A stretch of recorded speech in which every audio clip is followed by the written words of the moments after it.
कहानी की शुरुआत में हम आसमान से एक एस्टेरॉयड को जंगल में गिरते हुए देखते हैं। उसके बाद सीन शिफ्ट होता है। जंगल में हम एक हिरन को देखते हैं जिसका एक सिंग कटा हुआ था। उसके पीछे से एक टेंटिकल उसके करीब आता है और उसे मार डालता है। सीन कट होता है। हम एक कपल को देखते हैं, रूथ और हैरी, जो गाड़ी लेके उसी पहाड़ी की ओर जा रहा था। रास्ते में वो लोग कुछ खाने के लिए एक होटल में रुकती है। वहाँ पर एक वेटर जो कि एक बच्चा है, वो उन दोनों से सवाल करती है, क्या आप लोगों ने एस्टेरॉयड को आसमान से नीचे गिरते हुए देखा है? लेकिन दोनों उससे कोई जवाब नहीं देता। उल्टा वो बच्चा दोनों को थोड़ा अजीब लग रहा था। अपना खाना खत्म करने के बाद वो लोग अपना गाड़ी लेके दोबारा अपने सफर के लिए निकल पड़ती है। अब जंगल के अंदर जाते दौरान रूथ को ऐसा लगा जैसे मानो पीछे से कोई उस पर नजर रख रहा हो, लेकिन रूथ उस पर ज्यादा ध्यान नहीं देता। अब जंगल के अंदर पहुंचते ही एक जगह टेंट लगाने के बाद खाना पका के दोबारा खा के टेंट के अंदर सो जाती है। आधी रात को रूथ टेंट से बाहर फ्रेश होने के लिए आती है। तभी रूथ उसी हिरन को देखती है जो कि उससे अजीब तरह से घूर रहा था। सुबह होते ही दोनों जंगल के और ज्यादा अंदर चली जाती है। हैरी रूथ को समंदर की एक बहुत ही सुंदर जगह पे ले जाती है और उसे प्रपोज करती है, लेकिन रूथ खुश होने की वजह उसे अचानक दिल का दौरा पड़ती है, जिसे कंट्रोल करने के लिए वो एक पिल्स खा लेती है। इससे हैरी थोड़ा टूट जाती है और दोनों वापिस टेंट में लौट आती है। हैरी रूथ से माफी मांगती है, पर रूथ उसे बताती है कि तुम्हें मुझे ऐसे प्रपोज करना नहीं था, हमें शादी करने की कोई जरूरत नहीं है, हम दोनों ऐसे ही ठीक है। एक दो बातों पर हैरी गुस्सा हो जाती है और टेंट के अंदर सोने चली जाती है। सुबह रूथ की आंख खुलती है तो हैरी टेंट में नहीं था। वो रूथ के लिए कागज पर एक मैसेज छोड़ गया था कि मूड फ्रेश के लिए मैं थोड़ा टहलने के लिए जा रही हूँ। रूथ अपना पैनिक अटैक के बारे में बात करने के लिए डॉक्टर को फोन लगाने के लिए कोशिश करती है, लेकिन नेटवर्क ना होने की वजह से फोन नहीं लगता। इसीलिए वो आगे चल के नेटवर्क ढूंढने की कोशिश करती है। इसी दौरान उसे वही हिरन दिख जाती है जिसकी एक सिंग गायब था। पर हैरानी की बात यह थी कि वो मरने के बाद भी उसका शरीर एक ब्लैक लिक्विड से सना हुआ था और उसका जबड़ा बुरी तरीके से कटा हुआ था। ये देख रूथ बहुत डर जाती है। इसी बीच हैरी भी उसके पास पहुंच जाती है और उसे समझाती है। रूथ हैरी को बताती है इस जंगल में ऐसी बहुत सारे हिरन है। उसके बाद दोनों वापस टेंट में लौट आती है और उस जानवर के बारे में किताब में पढ़ती है। रूथ की कहने के मुताबिक जिसने उस हिरन को मारा वो अभी भी इस जंगल में मौजूद है। फिर हैरी उसे समझाती है कि जो भी हो वो हमारा शोर शराबा सुन के हमसे दूर रहेगा और मैं तुमसे वादा करती हूँ कि मैं तुम्हें कुछ होने नहीं दूंगा। अब अंधेरा हो चुका था, इसलिए दोनों सोने चली जाती है। सुबह होते ही रूथ नींद से उठ के देखती है हैरी खाना बना रहा था, इसलिए वो थोड़ा टहलने के लिए चली जाती है और घूमते हुए एक गुफा के पास पहुँच जाती है। फिर बिना डरे ही कुछ ही देर में उसके अंदर घुस जाती है, जहाँ पर उसे वैसे ही तरल पदार्थ दिख जाती है, लेकिन उसका कलर ब्लू था। वो कुछ समझ पाता इससे पहले अपने पीछे वो कुछ डरावना देखती है, जिसे देख वो जोर से चीख पड़ती है। अब बहुत देर हो चुका था, लेकिन रूथ अभी भी वापस नहीं लौटा था, जिसे देख हैरी परेशान होके उसे इधर उधर ढूंढने लग जाती है और रूथ से मिल भी जाती है, लेकिन वो थोड़ा अजीब बर्ताव कर रहा था। आधी रात को जब हैरी की आंख खुलती है तो वो देखती है रूथ टेंट में नहीं था। उसके लिए हैरी लैंप लेके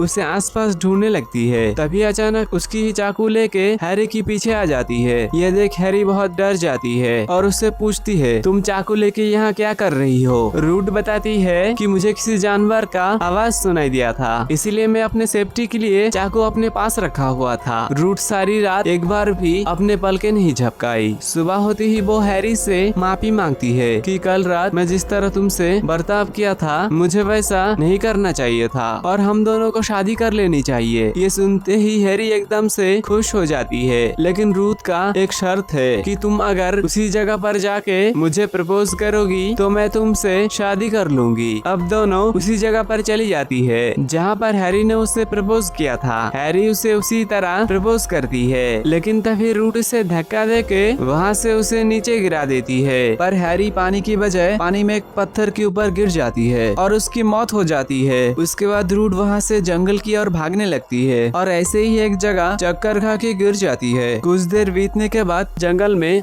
और एक कपल घूमते हुए पहुंच चुका था। वो लोग रूथ से पूछती है तुम यहाँ पर कैसे पहुंची और ये हालत कैसे हुई? रूथ बताती है मुझे कुछ याद नहीं। वो लोग रूथ को इस जंगल में इस हालत में अकेले छोड़ नहीं सकते थे, इसीलिए मदद के लिए पुलिस को कॉल करने की कोशिश करती है, लेकिन नेटवर्क इश्यू की वजह से कॉल नहीं लगता, इसीलिए रूथ को अपने साथ रख लेती है। वेड उससे भरोसा दिलाती है सुबह होते ही हम यहाँ से निकल जाएंगे। वेड उससे काफी मर्तबा पूछने की कोशिश किया था आखिर तुम्हारे साथ क्या हुआ था, लेकिन रूथ कोई कोई भी जवाब नहीं देता। रूट अचानक उनका एक चाकू लेके उनकी ओर इशारा कर देती है। पहले तो उन लोगों को लगता था कि रूट उन दोनों को मारना चाहती है, लेकिन इसी दौरान हैरी वहाँ पहुँच चुका था। वो ऐसे चल के आ रहा था मानो जैसे कुछ हुआ ही ना हो। मरना तो छोड़ो, उसकी बॉडी में एक खरोच भी नहीं आया था। फिर रे जब हैरी को रोकने के लिए आगे बढ़ती है, तभी हैरी अपने उंगली से एक धारीला चाकू निकाल के रे की हाथ काट देती है। उसके बाद उसे मार डालती है। फिर वेड रूट को बचाने के लिए उसके पीछे चली जाती है। इसी बीच हैरी भी उन तक पहुंच चुका था। हैरी रूट को डराने लगती है, अगर तुम बाहर नहीं निकले तो मैं उसे मार डालूंगी। रूट उसे बचाने के लिए बाहर निकलती है। वो उसे बचाने के लिए बहुत कोशिश करती है, लेकिन हैरी उसकी एक भी नहीं सुनती और वेड को अपनी नोकीले चाकू से मार डालती है। हैरी उससे पूछता है, आखिर तुम्हें पता कैसे चला? रूट उससे बताता है कि जब मैं जंगल में टहल रहा था, उसी दौरान मैं एक केव में पहुंच गई थी, जहां पर मुझे एक जगह पर ब्लू कलर की एक तरल पदार्थ मिला था और उसी गुफा के अंदर मुझे हैरी की मरी हुई डेड बॉडी मिला था और उसमें वैसे ही एक ब्लैक कलर की एक तरल पदार्थ से घिरा हुआ था, जैसे ही उस हिरन की बॉडी पर था। तभी हम हैरी की मुंह से सुन पाते हैं असली सच्चाई कि वो असल में एक एलियन है। वो बताती है कि मैं हर प्लेनेट में जाती हूँ, अगर उसमें से मुझे कोई भी प्लेनेट रहने लायक लगता है तो हम सब जाके उसी प्लेनेट पे बस जाते हैं। ये लोग किसी भी रूप ले सकते हैं और उनके जैसे बन सकते हैं। असल में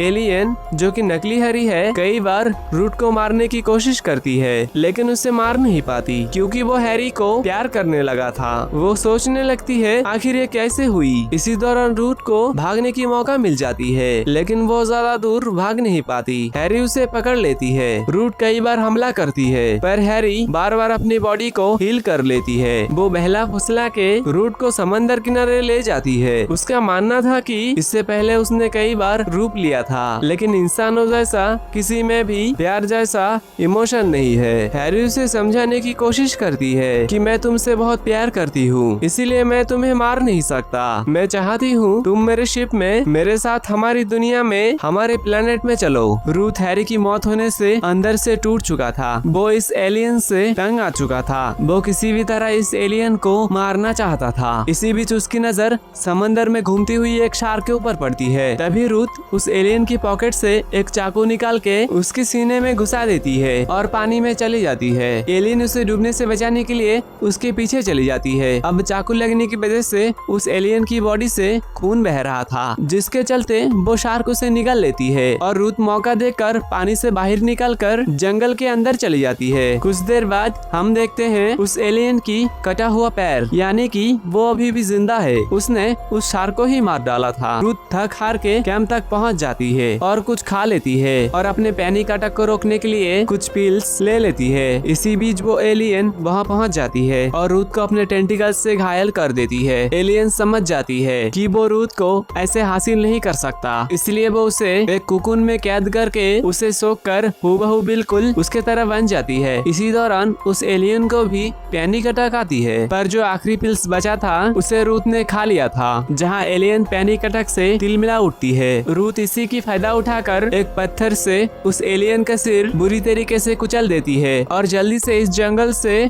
बाहर निकल जाती है। हम उसके पीछे से देखते हैं उस एलियन का चेहरा फिर से रिकवर होने लगती है। रूथ गाड़ी चला रहा था, तभी रेडियो पर उस एलियन का आवाज सुनाई देता है कि तुम्हें लगता है कि तुम हमसे दूर भाग सकती हो। रूथ समझ जाती है कि वो एलियन नहीं छोड़ने वाला। मूवी के एंड में हम देखते हैं आसमान से बहुत सारा स्पेसशिप जंगल में गिरता है। हमारी आज की कहानी यहीं पर खत्म होता है। अगर आपको ये वीडियो अच्छी लगी तो वीडियो को लाइक और चैनल को सब्सक्राइब जरूर करें।